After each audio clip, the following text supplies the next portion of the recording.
Everybody, welcome back. Craig Schaup here with George Thomas, our film critic from the Akron Beacon Journal. George is here. We've had quite the run here lately of George having to go into the theaters to actually watch some things. I'm sure you, as a movie theater enthusiast, are happy about that. And it might not get any bigger than this one. Superman has flown into theaters. It is a huge box office success so far. George, how are you doing? And how was Superman? I'm doing fine, doing better, if you know what I mean. So Yeah. there you go. And I enjoyed Superman a lot. I was afraid I wouldn't. And you and I both know I've expressed my love for the Christopher Reeve version Yeah. in the past, and I really like Henry Cavill in the role in the Snyderverse. Hmm. So I walked in a little apprehensive, and that basically dropped after about 15 minutes. It's very well done. It's completely different than what we've seen the past 10 years. Hmm. Um, and it might be different from what we've seen in the Superman character on the screen, period. Okay. In the past, well, since the Reeve version, let's try that. Definitely different. And that's a good thing because James Gunn treats the film like a living, breathing comic book. It's that way in tone, it's that way in look, it pops, and it's that way in narrative. I mean, it's it's cinematic comic book, and I really enjoyed it, especially with you being an Atmos fan, especially in Atmos. So there we go. Yeah. Well, I'm going to go see it this weekend in IMAX, so I can't wait for that. But I think that most people probably should have expected, with James Gunn helming this project, that it would probably be a little bit different tonally than what we saw with Zack Snyder, who seemed to try to usher in a more doom and gloom DC universe with the Batman franchise that he sort of spliced in with his Superman with Henry Cavill, as you said. Obviously, Gunn has been a little bit more snarky and sarcastic and a little bit more light toned with some of his other works. Although, I mean, that's not a bad thing, and it might be the type of sensibility you want with Superman because of how this character is portrayed in comics and also the Christopher Reeve movies. Maybe taking a lighter approach was probably the smart idea here. Well, see, here's the thing: the sarcasm is there, but Right. in reality, the sarcasm can't come from Superman. Right. And that's one of the character's limitations, as you pointed out on numerous occasions. But it comes from other characters, so it balances out. Um, you know,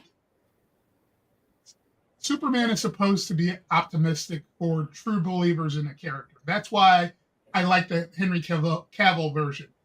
There was an evolution there to him going from skeptic, finding out who he was, to developing that Boy Scout mentality we saw in Dawn of Justice. Right.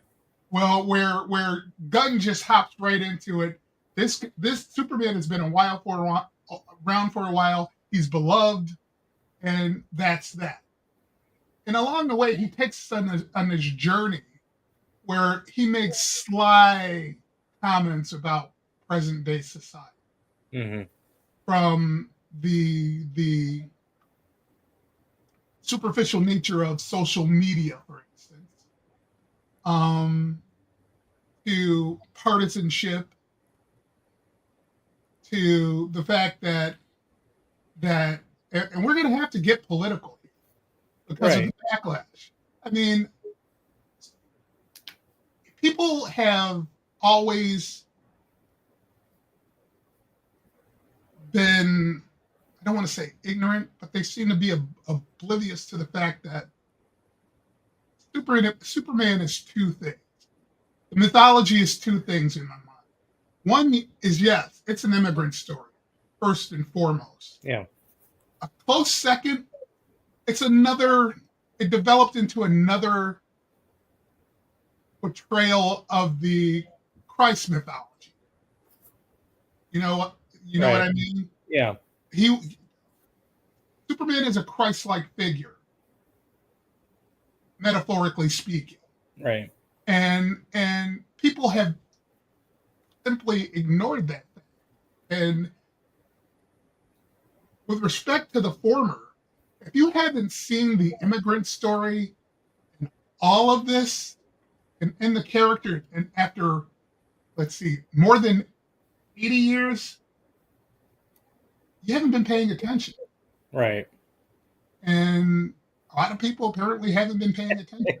It does, yes. There was a lot of strange backlash, like they were, like they like people thought that they were like mining gold when they came up with this notion that this is a woke superhero type situation. But you're right, and I think that's part of why maybe this reboot or whatever you want to call, James Gunn getting this project off the ground as sort of the beginning of his universe of films anyway. Obviously they've had the Peacemaker show and other things that have gone on and are going on, but this is a timely, it seems very timely in that sense of the things that we talk about today in today's world. And it's part of, I think, what makes Superman a very interesting idea. I've never been a huge, like you've mentioned, I've been critical of just Superman as a whole, as a character, because he's too powerful and you don't ever really think there's much peril with him, when he goes into battle against, gigantic alien monsters. But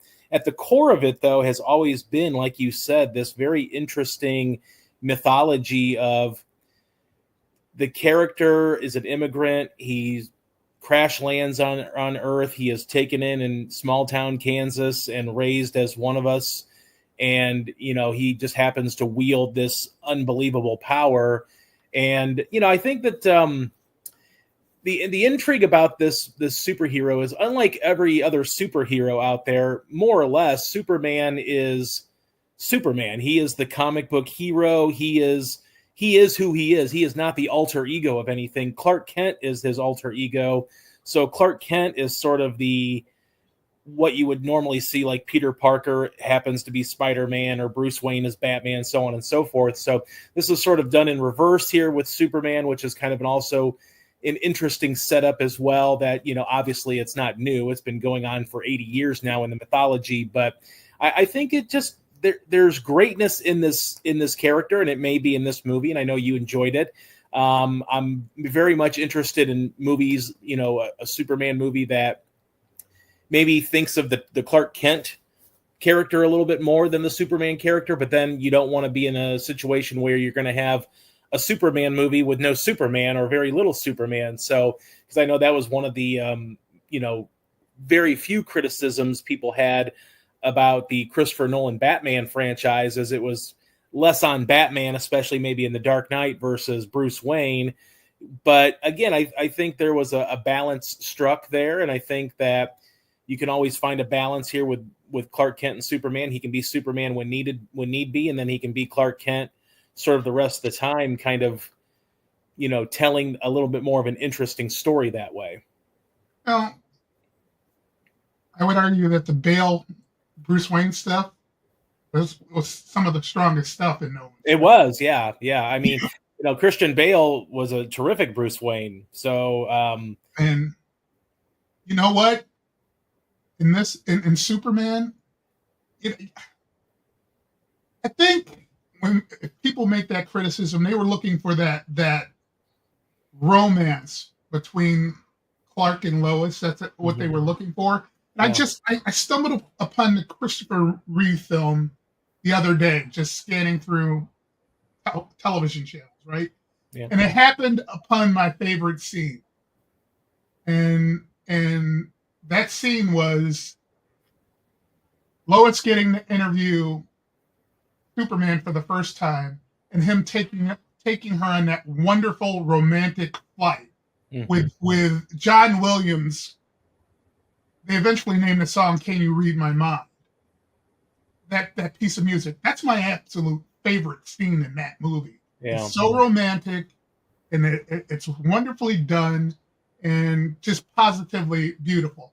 And I'm happy not to see that in this new version.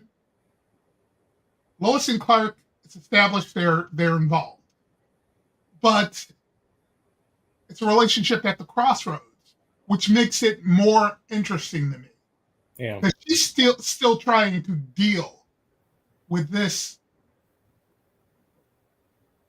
side of who he is and how it involves her.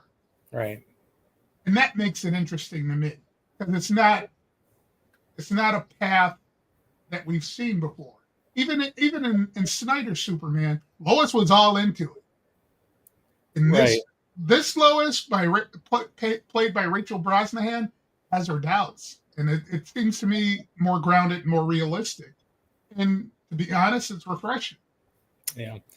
Well, I know one issue that and again, I have not seen the movie. I'll see it this weekend, but I know one issue that I had tempered expectations about was the fact that there were so many characters inhabiting this world of Superman. This is not some 3-hour epic. It's a little over 2 hours, but there are a lot of different characters aside from just the normal Superman, Lois Lane, Jimmy Olsen, Perry Reeves. I mean, there's other people, or Perry White. There's other people in this, inhabiting this, metahumans, as I guess they're referred to. Does this movie suffer from any of that kind of stigma that I might have going into it, where there's just too many superheroes or too many people to have to kind of keep track of? No, because with the exception of one of those other characters, they're given moments, but they're not allowed to dominate. That being said, I think his name is pronounced Eddie Gathegi, as Mr. Terrific, steals every scene he's in. He's that good. Mm-hmm. He's Mr. Terrific. He's Mr. Freaking Fantastic. No disrespecting Reed Richards, but Mr. Fantastic comes out next week. Yeah. He is that good, and there's talk of giving him a television series. Mm-hmm. I'm here for it because he's that good in the role. He at this point, you can't see anybody else doing that role. Right. Nathan Fillion has his moment, and even Isabel Merced, who's a native Clevelander, gets a couple moments herself, but he does a great job of balancing all that, giving them their moments, letting Gathegi shine, and still letting David Cornsweet and do his thing in an effective manner. Beyond effective. I really enjoyed his performance. I really did. Yeah, I wanted to see, obviously, I think the only time I've ever seen him in something was in Twisters last year. Not that he's an unknown by any stretch, just not in a lot of big productions so far. But obviously, donning the cape, I thought Henry Cavill did a nice job. I thought usually what illed the Superman franchise under Zack Snyder was visual effects, camera movements, and lack of screenplay. Henry Cavill did everything he could to pour into that role and did a great job of it. It seems like David Cornsweet's really he's kind of growing on me. I watch a lot of interviews. He seems very charming. So he seems like he's really fit for this role. I mean, do you think that this is a guy that's now kind of thrust himself into, A-list status, big staying power as a big player in Hollywood moving forward? I think it's possible. It depends on what he does next. I mean, here's the question. He's a pretty boy. Yeah. Does he go another blockbuster, or does he do something interesting like Austin Butler, who we both love? Right. Yeah. Both love his choice. I mean, that's going to determine it. Yeah. You know what I mean? Yeah, absolutely. I get it. Yeah. Well, he's definitely going to have Superman on the docket probably for the next 10 years, maybe, or more. But that's a good thing. And he can always, splice in other projects as, this. It seems like there's footing now for DC, right? Like, it's made some money.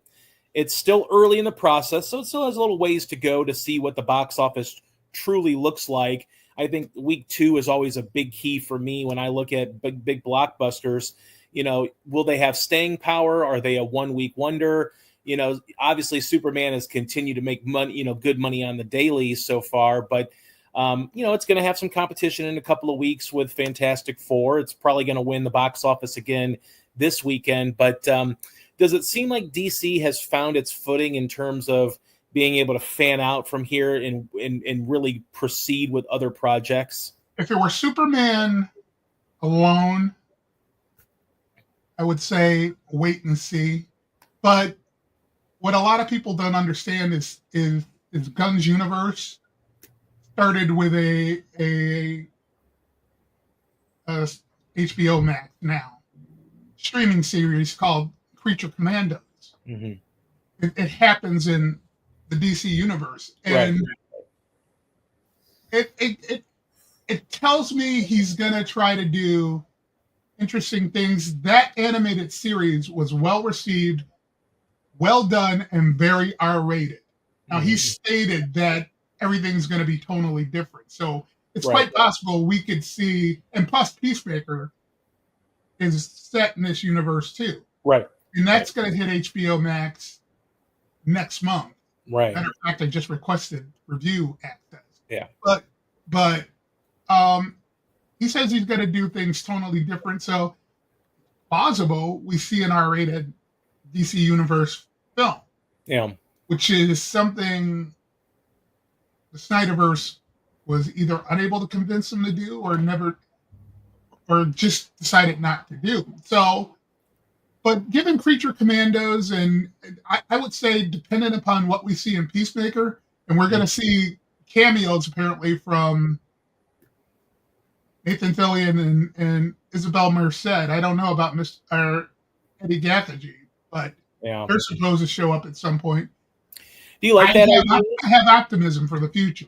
Do you like that idea of everything sort of being, tonally different? I mean, I think I can get that. Like, I can get behind that in a sense of, I don't know that you want to have something like super light and sarcastic, like the Suicide Squad, which Gunn, also did much better than the previous, version of, starring Will Smith and a way more, notable cast in that movie. But can you blend the dark tones that maybe Zack Snyder introduced with some of his movies like Justice League that were, darker, brooding versus, like the one thing that I've noticed about Superman before even seeing it in theaters is the color palette is so much different looking than the Henry Cavill color palette, which seemed extremely dark, like a very midnight blue suit almost.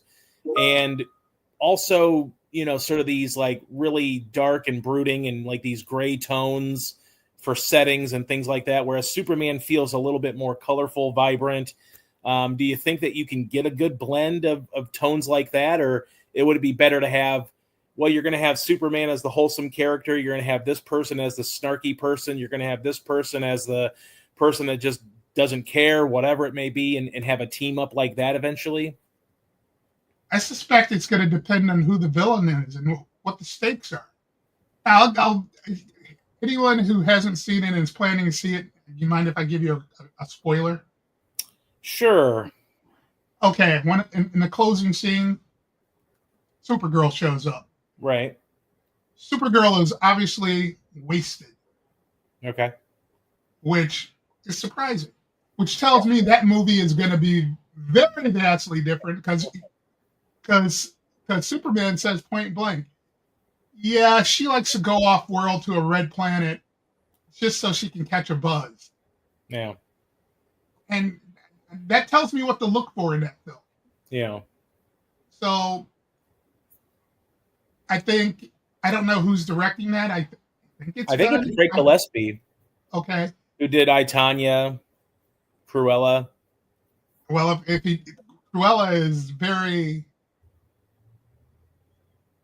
Cruella wasn't too dark. Cruella hadn't gone there yet. It was kind of light and bright in a dingy kind of high fashion way, if you get what I'm saying. Yeah. if I, that gives me a sense of what that movie could be like. I Yeah. don't have a problem with it, and Yeah. I think it works because it's been set. It would work because it's been set up. Right. That's a clue as to what you could expect. Yeah. Yeah. I think, and financially, it looks like it's going to make the money that it needs to make for Warner Brothers to probably be okay with things moving forward. I'm assuming. I mean, it's hard to know. It's up over $250 million before its second weekend, so I'm guessing it's trending in a good direction. Now, is it going to go from $125 million opening weekend to $50 million second weekend? That could be a little bit cause for concern, but at the end of the day, it seems like the movie's got legs at the box office. It's going to have at least another week by itself, more or less, going for it. So, do you think Warner Brothers is kind of going to just sit back and they've already, and David Zaslav already came out and was like, cheering on what was going on here with Superman. So I don't think he can take that back at this point, with all of his cheering that he did for, the start of this new DC universe. So, are you surprised? Were you expecting this kind of a good box office return from the movies, so far? I was tracking it starting about a month ago, so I had a good idea where it was going to land. I mean, at this point, everybody has this down to a science, and if a movie flops, it doesn't meet that expectation. You really know it's bad. Yeah, but if it exceeds that projection, like something like Sinners did, you know that it has legs. It landed pretty much where they said it would. Now, right. This is where word of mouth is probably going to kick in, and Yeah. I fully expect a lot of Snyderverse fans to not show up. Yeah. That's, Why not? That's just who they are. Yeah, I mean, I would hope that if you're like, you can be a fan of the Snyderverse, and honestly, I think people make a little bit too much of it than what it really was, which was, yeah, his 4-hour cut was better than the hour and 58-minute, cut that was not very good, but it was still probably about 2.5 hours too long. And quite honestly, it was, I think it was at a time, I think, when DC needed a shot in the arm, and HBO Max wanted a shot in the arm for their streaming service and say, hey, we can put something on here that no one else can have unless we sell it to them.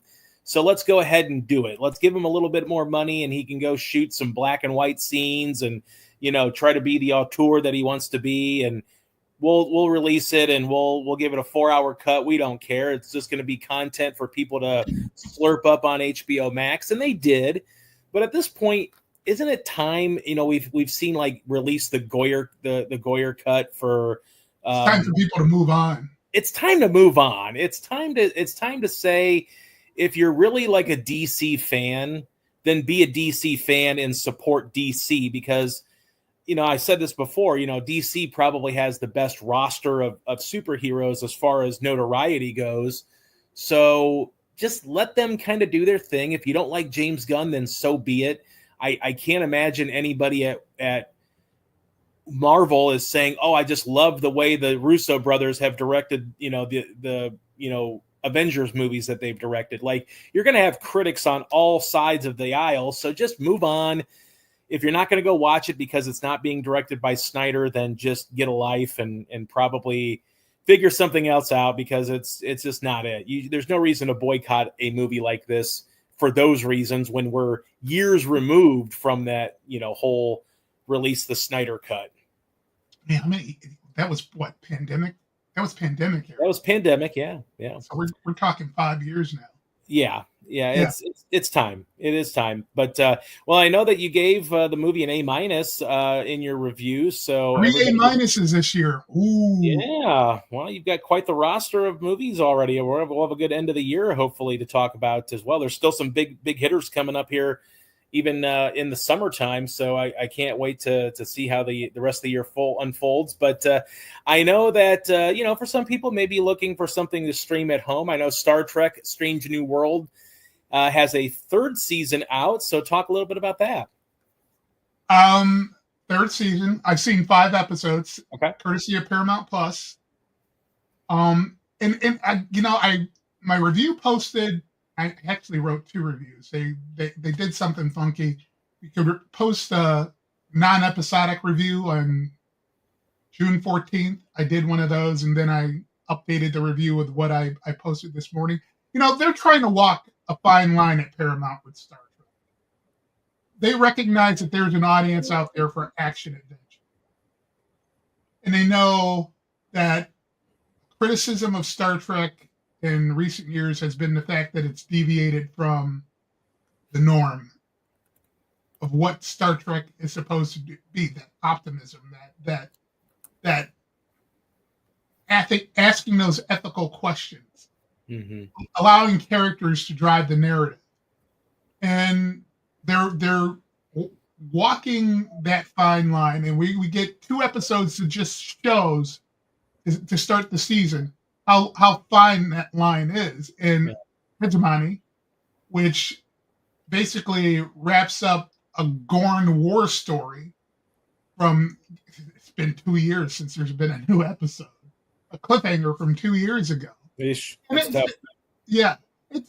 great action adventure. It's a great action story. It's a satisfying conclusion to that episode.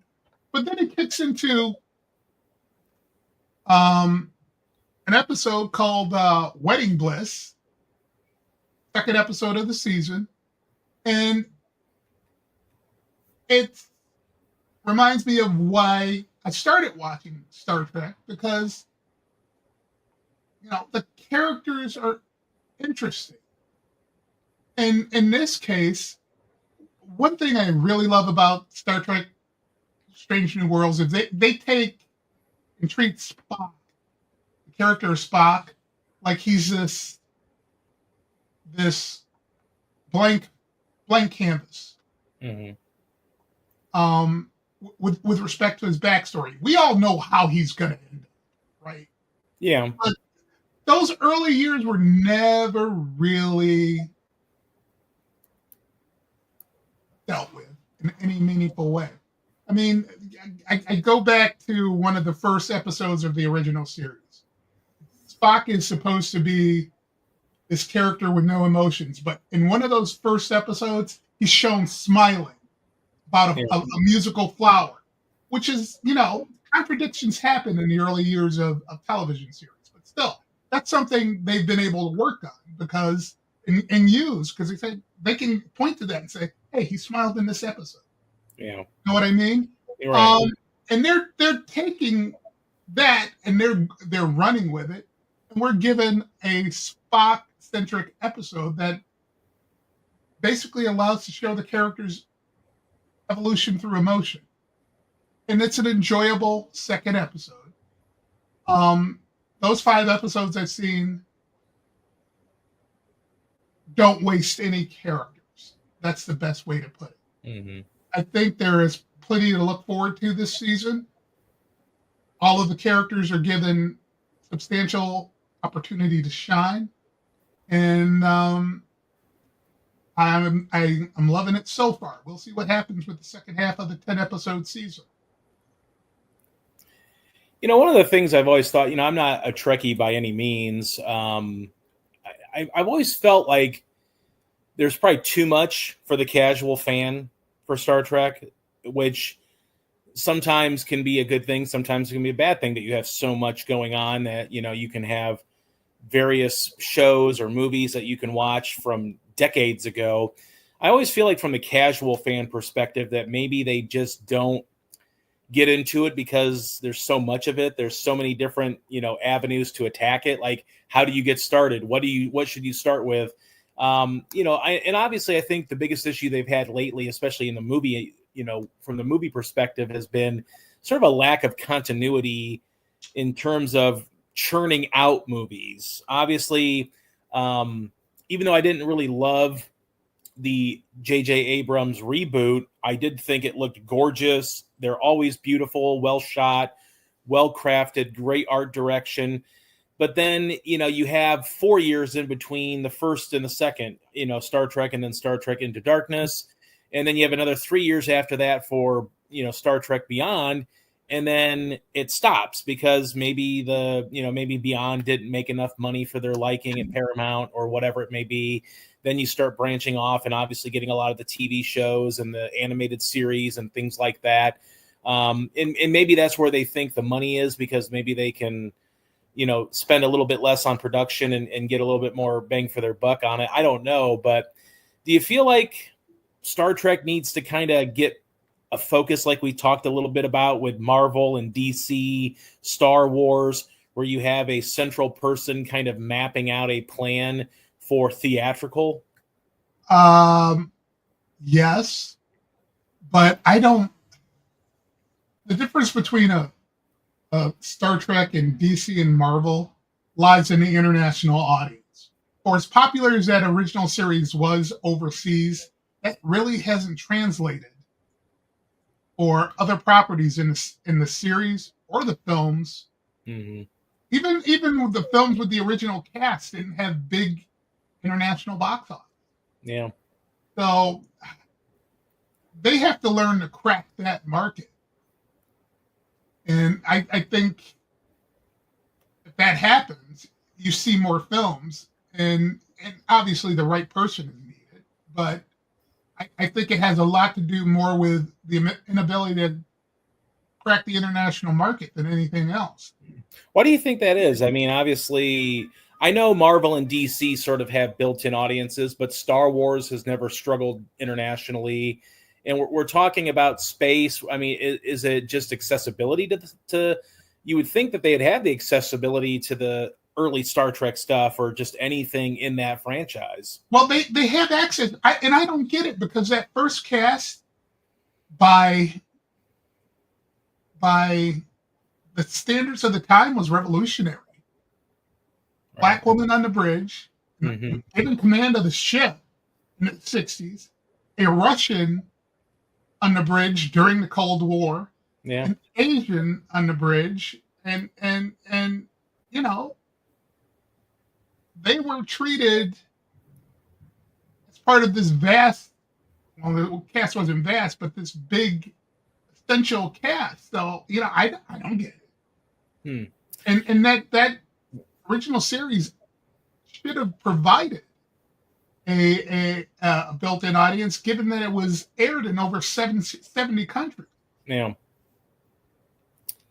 Maybe it's I don't know. Maybe it's just over people's heads. Like I said, and maybe because there's so much, people just don't know like the best way to get in the foot in the door. Because when you're talking about Star Wars, generally your question would be, should I start with the prequel trilogy or the original trilogy? And that's pretty much all you have to ask somebody.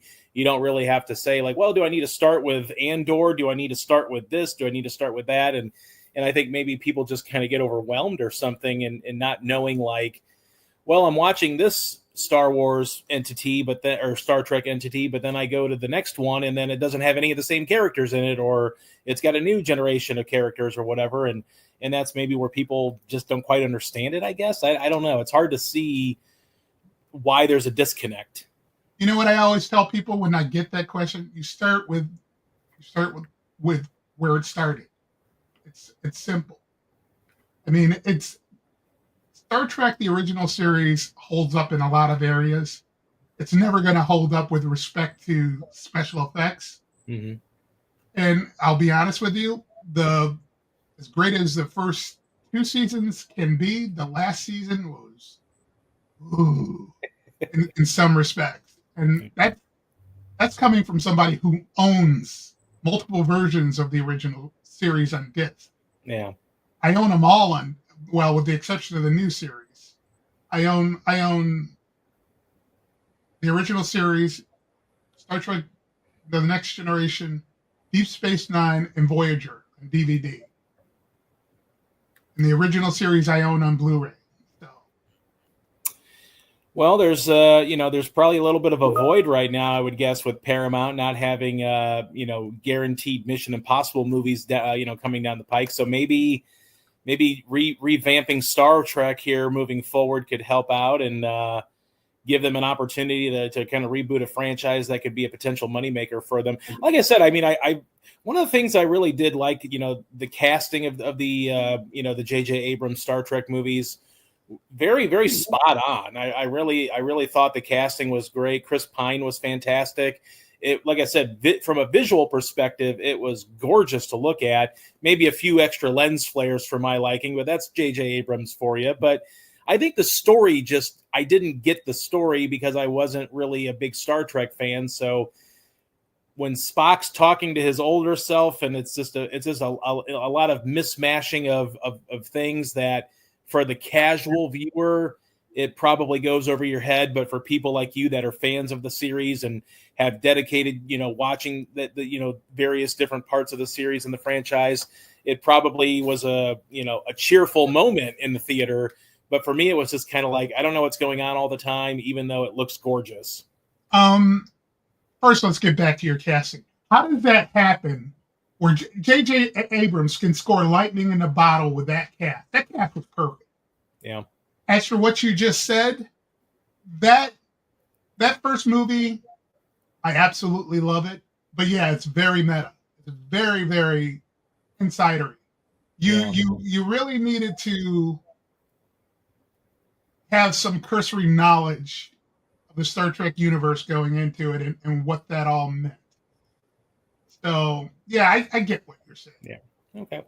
Well, and like I said, I'm interested in seeing them kind of revisit that. I guess it's the Kelvin timeline, so I'm interested in seeing them revisit that and maybe getting a singular focus, kind of like we are seeing a lot of these studios really do with big properties that have just oodles and oodles of characters that they can put out on screen. But I know that finally you have a docu-series. Well, it's a little bit of a mini series, I guess, docu-series from HBO Max. And I got to tell you, George, HBO Max has been knocking out of the park lately with their docu-series and documentary movies. My wife and I watched My Mom Jane from Mariska Hargitay. I thought that was an extremely good documentary. But tell us here about Billy Joel, and So It Goes.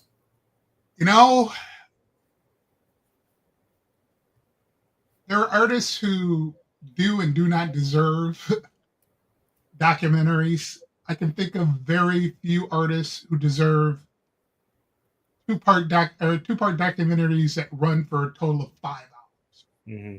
I'm a huge Billy Joel fan. I just finished writing my review a couple hours ago. I grew up with Billy Joel, and I remember all the criticism, the bashing of his music while growing up. Billy Joel has been played in my house since in the household I grew up in since before The Stranger.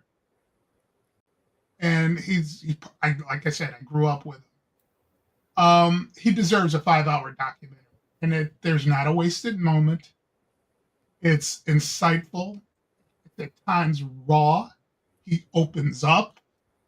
He shares things that you weren't aware of, like the fact that his father abandoned him. Something I was unaware of. I don't know how I missed this, being the fan that I am, but he's Jewish, and he had family that died in Nazi Germany, and you think of the knowledge of all that and how he lived his life and what he was able to accomplish, and you gain that much more respect for who he is. And he's someone who has dealt with accusations of alcoholism. I know he went into rehab at the Betty Ford Clinic. He's someone who had to deal with a close confidant basically ripping his money off. And he comes out on the other side with this great attitude And it's at one point in the movie, he says he's learned that life isn't a musical, it's a Greek tragedy. That's very profound to me. And I get it. Because the first thing told my sons when they were old enough to understand is life is not fair. How you deal with it is going to make you who the person you are. Yeah. And that line encapsulates that for me. And obviously there's a music. It's a chronicle of his life through music, and you get to understand the inspiration for a lot of his songs, and it just strengthens the personal bond you might have with them. I mean, the stuff that he was criticized for came from a place of authenticity with his first wife early on in his career. The growth you see after his divorce from that wife comes from a different kind of authentic perspective, and it just paints in a complete picture of the man as he enters let's not call it difficult, a different phase of his life dealing with health issues. I don't know if I told you this, but I had tickets for his September 5th show in Washington, D.C. Okay. And obviously by now people know he had to cancel the rest of that tour. Yeah. And I was bummed. I mean, primarily because it was him. Right. And I didn't want to see him in Cleveland last year with Rod Stewart because I didn't want to miss half the show paying that kind of money. But he was playing with Sting, who's another favorite of mine. Yeah. Yeah, I'll fly to Washington for that. No problem. Right.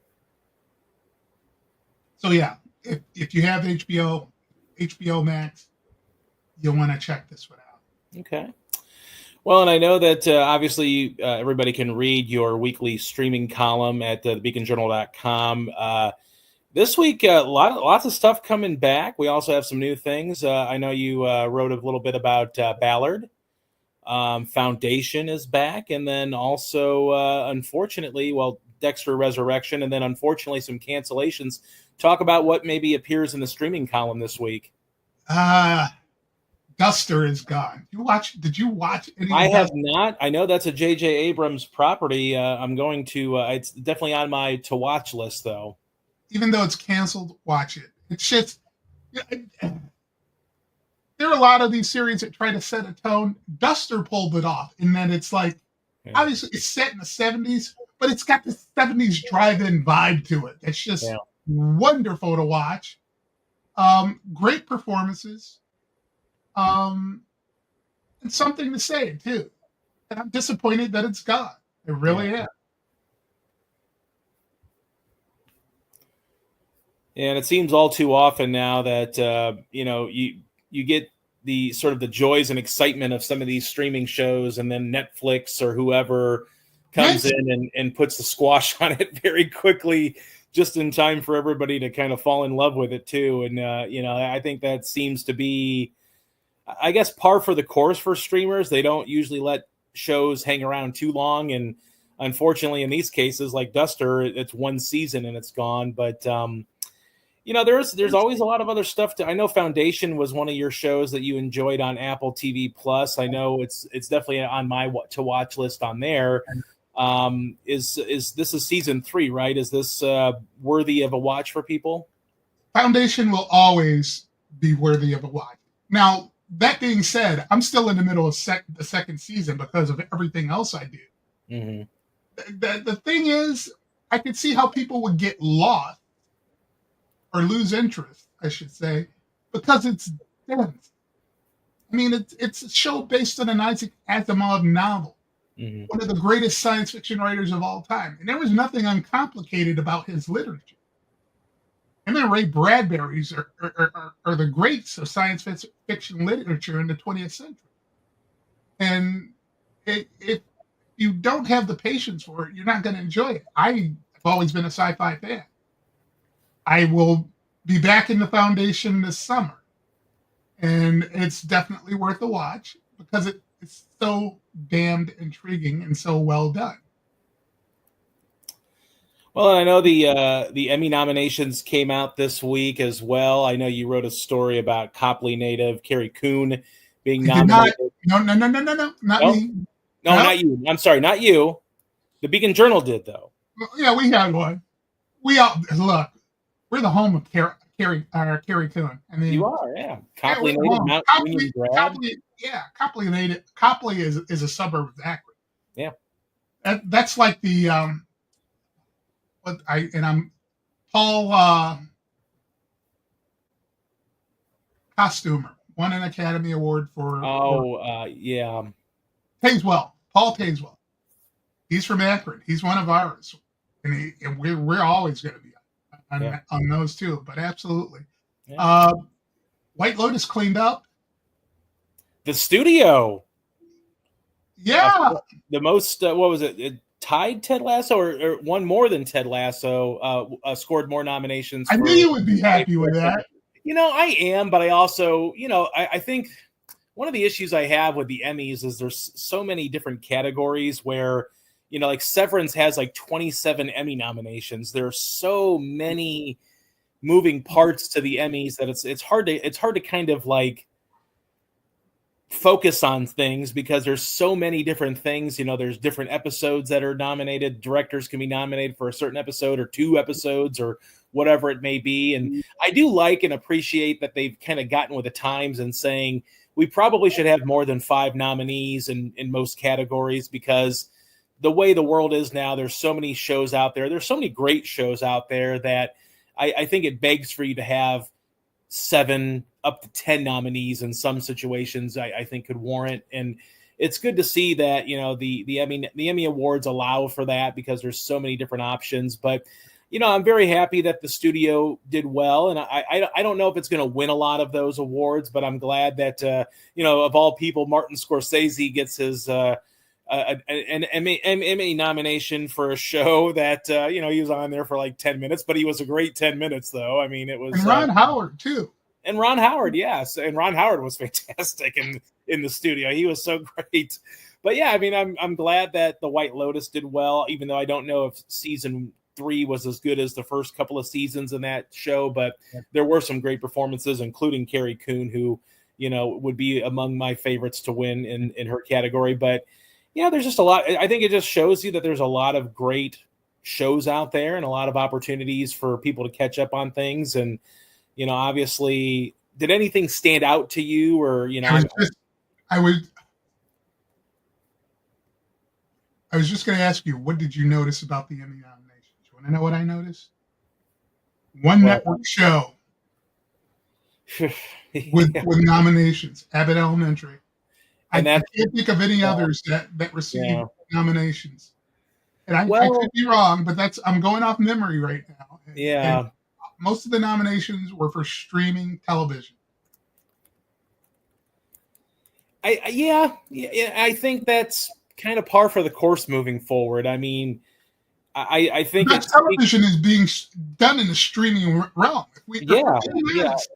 But I also think too that kind of speaks volumes of what they think of Abbott Elementary as a non-game show / reality show or whatever that, obviously some networks scored nominations for.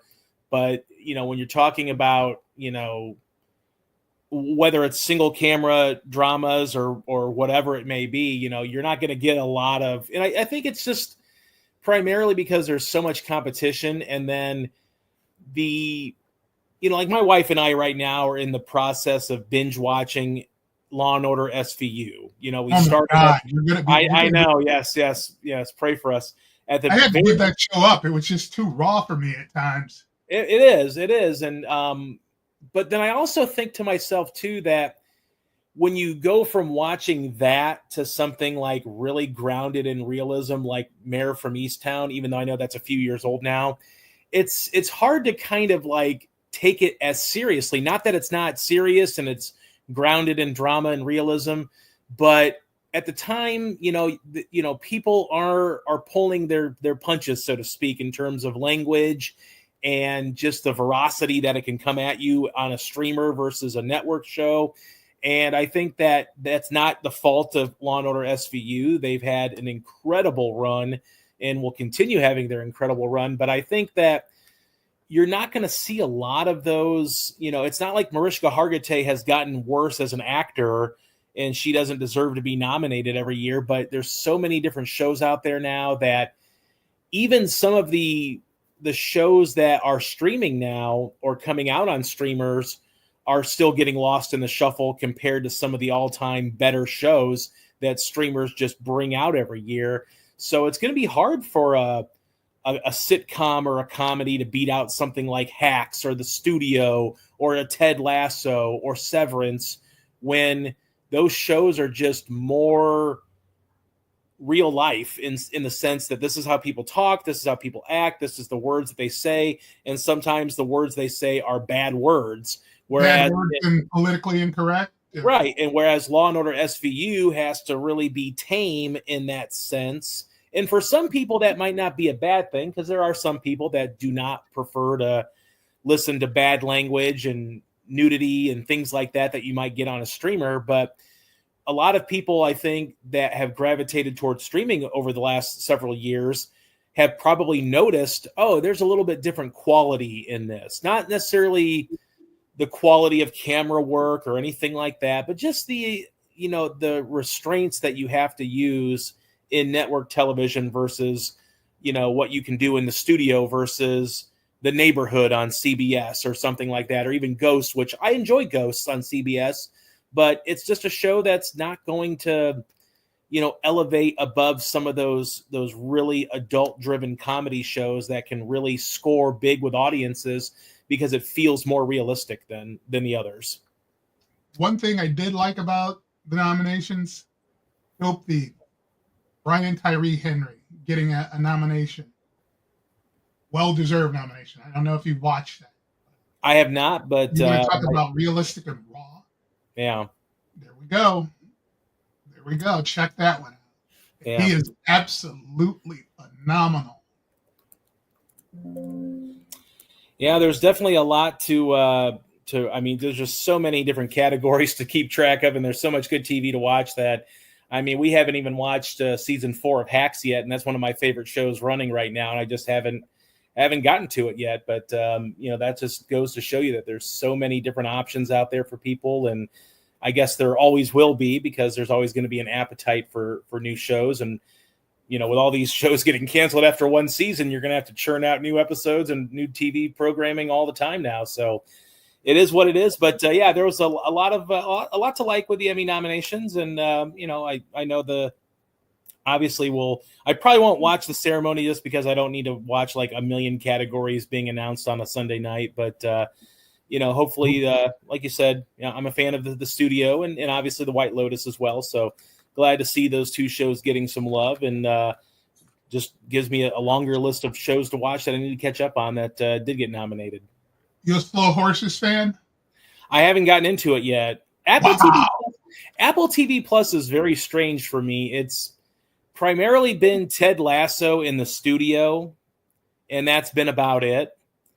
But I know, and obviously I know you've been beating the drum for them quite a long time now since we've been doing this, and there's so many shows that I have on that list that it's almost like you have to figure out a way of watching something on a given night, or when are we going to start this, or when are we going to start that? It's like you need to have like a randomized computer generated word count or something and just have it land on a TV show, and then you can watch it because there's so many different options out there. Well, I asked because season 5 is coming up, but okay. We talk about series that get canceled after a season. They've already renewed it for season 6 and 7 at Apple TV. Now, it helps that it's other than being fantastic, there are only 6 episodes per season, which is the norm for a British television series. So that's cool. You can easily binge watch it in a night. And that's what I like about the streaming options. Like obviously network television, you're basically tasked with 22 to 24 episodes a year, which can be daunting. And it's been daunting in terms of doing the binge watching of all 26 seasons of Law and Order SVU. Right, I think right now we're on like season 21 right now, and we've been going at it since like late last year. So it's like it's been a trek, to try to get through. Now we've spliced in some other things in regards to watching, but yeah, it's definitely been tough to kind of like carve out time when you're like, well, we watched like 4 episodes this week, but we're only like a third of the way through the season instead of like on to the next season like you would be with a streamer. So, and I think that also gives the benefit to streamers too, when you're not having to come up with like 22 episodes for a crime series. You can kind of have a central story, and then I think because of that, you can be a little bit more nuanced, and that's probably why you're seeing those types of shows, generating more Emmy nominations, because you can really focus your attention to detail on one singular story instead of like, well, we've got to have 22 episodes or 20 episodes and then a cliffhanger one, or 21 episodes and then a to be continued that you would for a network show. So it's definitely has its advantages being able to only have to produce, between 6 to 12 shows for a streaming service. And that's what makes a lot of those shows work, even when they're being lopped off prematurely. Absolutely. Well, as always, you can read everything by George at George Thomas at beaconjournal.com. George, I know next week's a big week for Marvel as they get into the superhero race this summer with Fantastic Four. Are you excited for it? I know that we've talked about it before. You're not super excited about the look of the film, but as we get closer and after your Superman fandom, are you excited for Fantastic Four? I'm going in with an open mind, and that's all I'll say. It has Pedro Pascal. There you go. It's got what else do you need? You have Pedro Pascal and you have Marvel. Well, maybe one of the two, but we'll get back with you next week. We hope you have fun at the movies as you get to go to the theater again. As always, you can read everything by George at beaconjournal.com. George, as always, we appreciate you stopping by and talking movies and pop culture and all things streaming. We hope you have fun at the movies.